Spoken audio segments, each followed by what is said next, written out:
احمد بن حنبل رضی اللہ تعالیٰ عنہ اپنی زندگی کی ایک بات بتاتے ہیں، بہت مجھے بھی متاثر کر گئی۔ فرماتے ہیں کہ ایک بار آپ کو کوڑے مارے گئے تھے، 100 کوڑے مارے گئے تھے، جس کی وجہ سے آپ کی پیٹھ چھل گئی تھی، آپ جو ہے جھک کر کے چلے جا رہے تھے درد اور شدت کی وجہ سے۔ راستے میں ایک ڈاکو ملا، اس کا کچھ نام بھی ہے، ڈاکو چوری میں اس کا بڑا نام تھا، چوری میں بڑا نام تھا۔ سنیے کتنی بات ہے، حضرت امام احمد بن حنبل کہتے ہیں اس ڈاکو نے مجھے پوری زندگی کا سبق دیا ہے۔ حضرت امام احمد بن حنبل فرماتے ہیں راستے میں وہ ملا، کہا احمد بن حنبل ذرا آؤ، میں تم سے ایک پتے کی بات کرتا ہوں۔ کہا کہ کیا بات ہے؟ کہا کوڑے کھا کے آئے ہو؟ کہا ہاں 100 کوڑے مارے گئے۔ اس نے کہا، اس نے چوری کرتا ہوں پکڑا جاتا ہوں، چوری کرتا ہوں پکڑا جاتا ہوں، چوری کرتا ہوں پکڑا جاتا ہوں، اور جب جب پکڑا جاتا ہوں کوڑے کھاتا ہوں۔ اب تک میں نے 15,000 کوڑے کھائے۔ کتنے؟ اللہ اکبر۔ امام احمد بن حنبل سے وہ کہہ رہا ہے 15,000 کوڑے کھانے کے بعد بھی میں نے چوری اب تک نہیں چھوڑی۔ اے احمد بن حنبل، 100 کوڑے کھا کر کے تم حق کو نہیں چھوڑ دینا۔ جب میں چوری جیسے گناہ کو نہیں چھوڑا اتنے کوڑے کھا کر کے، تو تم صرف 100 کوڑے پر ہی حق بات کو چھوڑ مت دینا، تم اپنے پر جاری رکھو۔ حضرت امام احمد بن حنبل کہتے ہیں کہ جب برائیوں پر اتنے کوڑے کھا کر کے بھی کوئی برائی سے لگا رہتا ہے تو میں حق کے ساتھ ظلم سہ کر کے کیوں نہ لگا رہا ہوں۔ آج اسی کی بات ہمیں سمجھانے کی ضرورت ہے اور سمجھنے کی بھی ضرورت ہے۔ علماء دبکے ہوئے بیٹھے ہیں، بہت سارے ہمارے مشائخ ہیں یا بڑے ہیں جن کو آج قیادت کرنی چاہیے تھی، وہ خوف کے مارے تھر تھر کر رہے ہیں کہ نہ جانے ہمارے ساتھ کتنے معاملات کریں گے۔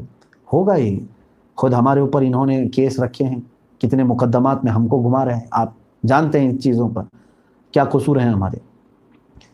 رسول کریم صلی اللہ تعالیٰ علیہ وسلم کے متعلق کھڑے ہونا کوئی جرم ہے؟ میں اپنے نبی صلی اللہ تعالیٰ علیہ وسلم کی عظمت اور رسالت، ناموں سے رسالت کے لیے اگر کھڑا ہوا تو خود میرے اوپر تقریباً انہوں نے کتنے مقدمے دائر کیے۔ یہ میرے لیے عیب کی بات نہیں، عیب اس وقت ہوگا جب میں کسی کا قتل ناحق کر کے جاؤں، معاذ اللہ رب العالمین، اللہ کبھی نہ کرے۔ چوری ڈکیتی یا کسی برے کام میں کوئی جیل جائے تو رسوائے زمانہ ہے، لیکن الحمدللہ حق کا اعلان کرتے ہوئے اور ناموں سے رسالت کے لیے بات کرتے ہوئے اگر کوئی گیا تو میں سمجھتا ہوں وہ شہادت کے مقام پر جا رہا ہے، کوئی عیب کی بات نہیں۔ اور اسی خوف سے اگر تم یہ حق بات چھوڑتے رہ جاؤ گے تو پھر زمانہ تمہیں اس قدر بزدل بنا دے گا جیسے آج کے حالات ہیں، جو تمہیں وہ کہا جائے گا وہ سب چیزیں کرنی پڑ جائیں گی۔ اسپین کے یہی حالات ہیں، اسپین میں نام تک مسلمان رکھنے نہیں دیتے، جہاں ہماری 700 سالہ اسلامی تاریخ ہے، آج وہاں مسلمان ہیں لیکن اسلامی نام کے ساتھ نہیں، پہچان بھی نہیں سکو گے آپ، وہ بس مسلمان ہیں، وہ کہتے ہیں مسلمان ہیں لیکن ان کے نام تک نہیں۔ کیوں؟ ہر وہ چیز وہ لے رہے ہیں جس کو سیکولرزم کہا جاتا ہے۔ جب بزدلی گھر کر جاتی ہے تو آدمی اپنا سب کچھ داؤ پہ لگا دیتا ہے۔ یاد رکھو میرے عزیزو، جب یوسف علیہ السلام کی زندگی ہمارے لیے بہت بڑی آئیڈیل بھی ہے، وہ 14 سال انتظار میں رہے کہ میرا مولا ایک نہ ایک دن مدد نازل فرمائے گا، اور اللہ قرآن میں فرماتا ہے وَكَذَلِكَ مَكَّنَّا لِيُوسُفَ فِي الْأَرْضِ، پھر ہم نے یوسف کو زمین پر تمکنت عطا کی، یعنی اختیار عطا کیا، کہاں جیل میں رہنے اور کہاں سیدھے وزیر اعظم، وزیر کی کرسی پر۔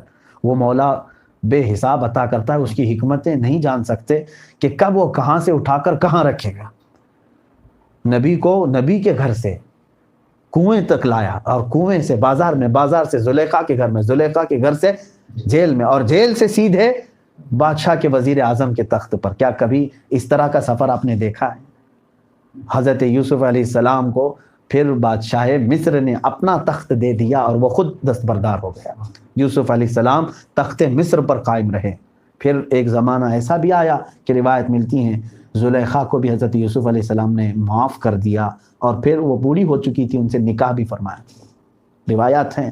تو اس قصے میں اور بھی بہت ساری چیزیں ہیں۔ یہاں ایک اچھی بات مجھے یہ ملتی ہے کہ آخر مفسر شہیر علامہ احمد یار خان نعیمی رحمۃ اللہ علیہ فرماتے ہیں یوسف علیہ السلام کے بھائیوں کو گناہ کرنے کے بعد بھی، یعنی نبی کی توہین تو اللہ برداشت، یعنی اللہ تبارک و تعالیٰ نہیں یہ معاف کرتا ہے۔ اکثر جگہوں پر یہ ہے نبی کی توہین کرنے والے منافقین، ان کے دلوں پر مہر لگا دی جاتی ہے۔ لیکن یوسف علیہ السلام کے ساتھ ظلم ہوا کہ نہیں بھائیوں، اس کے باوجود وہ معاف کیے گئے اور جنت میں جانے والے۔ اس میں ایک سوچنے کی بات ہے کہ ظاہر سی بات ہے مفسرین کی نظریں کہاں تک جاتی ہیں۔ وہ فرماتے ہیں ان بھائیوں نے جو کام کیا تھا، یوسف علیہ السلام کو کنویں میں ڈالا تھا، لیکن کس وجہ سے ڈالا تھا وہ پتہ ہے تمہیں؟ یعقوب علیہ السلام کی نظر میں محبوب بننے کے لیے، یعنی ایک نبی کی قرب حاصل کرنے کے لیے دوسرے نبی کو انہوں نے تکلیف دی، اسی لیے ان کو معاف کر دیا گیا۔ تو نبی کے قرب میں، نبی کی محبت حاصل کرنے کے لیے جب کسی سے ایسی خطا ہو جائے تو بھی اللہ اسے معاف فرما دے گا۔ یہ مفسرین نے فرمایا۔ اللہ رب العزت کہنے سننے سے زیادہ ہمیں عمل کی توفیق عطا فرمائے۔ اور بھی بہت ساری باتیں ہیں، وقت کافی ہو چکا ہے، سوالات بھی باقی ہیں، انشاءاللہ العزیز پھر کسی موقع پر عرض کریں گے۔ اللہ تعالیٰ یوسف علیہ السلام کی زندگی سے ہمیں بہت کچھ سیکھنے اور عمل کرنے کی توفیق عطا فرمائے۔ آج کا ٹاپک نکاح رکھا گیا ہے۔ سوال اس میں مہر کے متعلق ہے۔ پہلا سوال یہ ہے، مہر میں دینے کے لیے سب سے بہترین چیز کیا ہے؟ مہر مال ہونا چاہیے۔ مہر جو ہے یہ عورت کا حق ہے، شریعت نے یہ مہر مقرر کیا ہے، تو جو بھی بہتر مال ہو سکے، چاہے آپ سونا دے سکتے ہیں، چاندی دے سکتے ہیں یا رقم دے سکتے ہیں، لیکن بہترین مہر وہ ہے جو عورت کی خواہش کے مطابق ہو۔ لیکن عورت بھی اتنی لمبی خواہش نہ کرے، بلکہ وہ اپنے ہونے والے شوہر کی حیثیت اور استطاعت کے مطابق دیکھ کر کے مہر، دونوں زوجین کی رضامندی سے ہی مہر متعین ہوتا ہے، تو مہر میں کوئی بھی چیز رکھ سکتے ہیں۔ اب یہاں پر ایک سوال یہ بھی ہے، حضور صلی اللہ تعالیٰ علیہ وسلم نے مہر میں کیا کیا چیزیں دی تھیں؟ رسول کریم صلی اللہ علیہ وسلم کا مہر کیا تھا؟ اس کے متعلق ایک حدیث پاک صحیح مسلم میں ہے، عائشہ صدیقہ رضی اللہ عنہا سے۔ آپ فرماتی ہیں رسول کریم صلی اللہ تعالیٰ علیہ وسلم جب نکاح فرمائیں، اب وہ میں حساب بتاؤں گا تو حساب آپ کو معلوم ہونا چاہیے، کیونکہ پرانے اوزان ہیں، پہلے کے وزن ہیں۔ فرماتی ہیں رسول کریم صلی اللہ تعالیٰ علیہ وسلم نے اپنی ازواج مطہرات کو جو مہر عطا فرمایا ہے وہ اوقیہ جو ہے ایک وزن ہے، اوقیہ ایک وزن ہے۔ فرماتی ہیں کہ 12.5 اوقیہ چاندی حضور صلی اللہ تعالیٰ علیہ وسلم اپنی ازواج مطہرات کو مہر میں عطا فرمائے۔ 12.5 اوقیہ۔ اوقیہ کیا چیز ہے؟ اب کے زمانے میں وہ کتنا ہے یہ معلوم کرنا ضروری ہے۔ ایک اوقیہ ہوتا ہے 130 گرام 636 ملی گرام، سمجھ رہے ہیں آپ؟ 130 گرام 636 ملی گرام ایک اوقیہ کا یہ وزن ہے۔ اب آپ 12.5 اوقیہ کا وزن کر لیں کتنا ہوتا ہے، تو تقریباً میں نے ایک لگ بھگ اندازے میں ابھی جو کیلکولیٹ کیا ہے، تو پورا میں یہ ملی گرام میں نہیں لایا ہوں، لیکن تقریباً کی بات کر رہا ہوں۔ رسول کریم صلی اللہ تعالیٰ علیہ وسلم نے جو مہر عطا فرمایا وہ 1 کلو 650 گرام چاندی تھی۔ 1 کلو 650 گرام چاندی۔ تو نئے نئے دولہے محفوظ کر لیں، 1 کلو چاندی خرید لیں، 1 کلو 650 گرام چاندی۔ ہاں، اس کی قیمت بھی دے سکتے ہیں آپ، کوئی ضروری نہیں، لیکن حضور پاک صلی اللہ علیہ وسلم کا مہر آپ نے پوچھا ہے تو میں نے یہ مہر بتایا ہے۔ اور ساتھ ہی میں حضرت فاطمہ زہرا رضی اللہ تعالیٰ عنہا کا جو مہر تھا، مہر فاطمی مشہور ہے، 400 مسقال چاندی کہا جاتا ہے، لیکن جو ہمارے فقہاء کرام نے تحقیق کی ہے تو مہر فاطمہ جو تھا وہ 1 کلو 866 گرام 66 گرام 1 kg اور 866 گرام چاندی، یہ حضور پاک صلی اللہ علیہ وسلم نے حضرت فاطمہ زہرا رضی اللہ تعالیٰ عنہا کا مہر رکھا تھا، جو حضرت علی کرم اللہ وجہہ الکریم کے لیے تھا، یعنی آپ کو دینا تھا۔ تیسرا سوال ہے کہ نکاح کے لیے لڑکے والے لڑکی کے گھر والوں کو بہت پریشان کرتے ہیں، اس پر روشنی ڈالیں۔ اس پر میں نے کئی مرتبہ اپنی تفسیروں وغیرہ میں بھی کہا ہے کہ دیکھیں ہندوستان میں بہت سارے رواج جو ہے غیر مسلموں سے لوگ لے چکے ہیں۔ اصل میں نکاح کا بوجھ پورا لڑکی کے اوپر ڈالنا یہ سراسر ظلم ہے۔ جیسے ہمارے ہاں ہو رہا ہے کہ لڑکا جو ہے یا لڑکے کی طرف سے مانگ ہوتی ہے جہیز کی اور لڑکی کے کپڑوں کی، خود کے جوڑے کی، علاوہ الگ سے پیسوں کی، پھر گاڑی کی۔ کوئی ظلم ہے؟ تو اس طرح سے میرے آقا صلی اللہ علیہ وسلم نے حکم نہیں فرمایا، بلکہ اللہ کے نبی صلی اللہ علیہ وسلم نے فرمایا نکاح کو آسان کرو کہ زنا مشکل ہو جائے۔ اور تم نے لڑکی جن کے گھر میں پیدا ہوئی اس کے اوپر تو آفت ڈال دی ہو۔ اور اتنا ہی نہیں، شادی کرنے کے بعد کے بھی معاملات دیکھیں تو سب لڑکی کے گھر میں